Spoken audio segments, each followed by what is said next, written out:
అండి అందరికీ ముందుగా వరలక్ష్మి వ్రతం శుభాకాంక్షలు.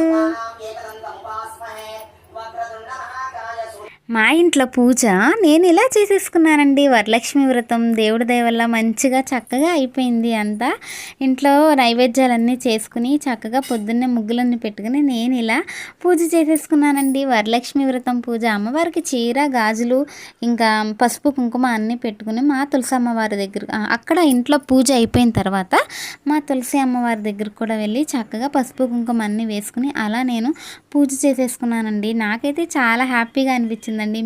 మీకు కూడా ఇలా పూజ చేసుకున్న వాళ్ళకి చాలా హ్యాపీగా ఉంటుంది కదండి. అలాగే మా హస్బెండ్తో మా శ్రీవారితో మంచిగా నేను అక్షింతలన్నీ వేసుకున్నానండి. రూప్ తీసుకొచ్చారు, అది పసుపు తాడుతో నా మెడలో కట్టారండి. అమ్మవారికి పెట్టి ఫస్ట్ పూజ చేసుకుని తర్వాత నాకు కట్టారు.